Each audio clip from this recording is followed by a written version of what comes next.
शरूई जयची चांगलीच मजा घेते, पण नंतर मात्र जय तिला रंगेहात पकडतो. तर नक्की काय घडलं चला तर बघूया. तर घडतं असं, गौतम खूप परेशान असतो. तो आता शरूईजवळ सगळं बोलून दाखवतो आणि म्हणतो, ह्या दादाच्या मनात नक्की काय चाललं तेच कळत नाही. ह्याला लग्न करायचं की नाही का फक्त आईजवळ बोलून दाखवलं. शरयू, मला आशूला गमवायचं नाही आहे गं. त्यामुळे शरयू जयची फिरकी घेत असते. आता जय प्रेमाच्या बाबतीत किती पाण्यात आहे हे ती बघत असते आणि तिची साथ देतो तो मॅक. शरयू जयशी खोटं बोललेली असते. जय गाडीतून चाललेला असतो आणि बघतो तर काय, शरयू ढोल वाजत असते. ते बघून त्याला खूप राग येतो. त्याला आठवतं ऑफिसमध्ये तो शरयूला म्हणतो, किर्लोस्करांबरोबर मीटिंग करूया.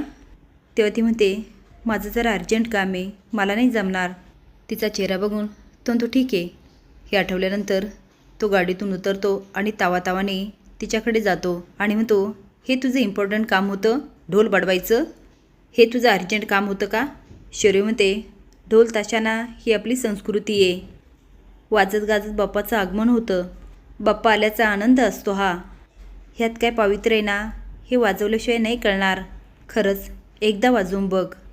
जयेश, याला ढोल बांध. आता जयच्या गळ्यामध्ये ढोल बांधला जातो आणि जय पण वाजवत त्याचा आनंद घ्यायला लागतो. आता शरयू आणि जय दोघं पण ढोल वाजवत असतात. जय आता तिच्याकडे बघायला लागतो. ती मागे बघते आणि दोघं पण एकमेकाकडे बघत राहतात. ती आता डोळ्याने खुणवते, काय झालं? तो नाही म्हणून मान हलवतो. मग ती इशारा करते, वाजव. आता जय ढोलमध्ये मग्न होऊन जातो. इकडे मात्र गौतम खूप सैरभैर होतो. आजी विचारते, काय झालं गौतम?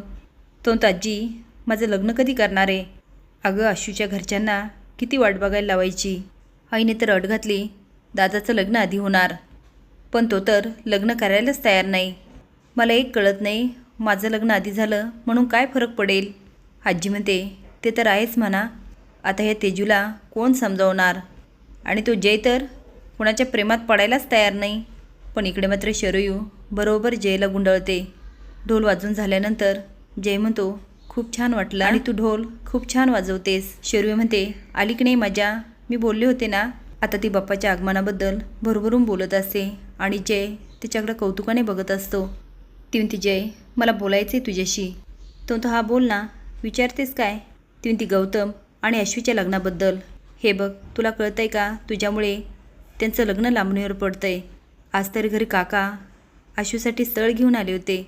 त्यावेळेस तिथे गौतम होता आणि तो खूप फ्रस्ट्रेट झाला आहे. जय म्हणतो, हो कळतं आहे मला, पण बघतो मी काहीतरी करतो.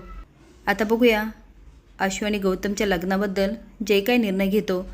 असेच नवीन अपडेट जाण्यासाठी लाईक आणि सबस्क्राईब करा. धन्यवाद.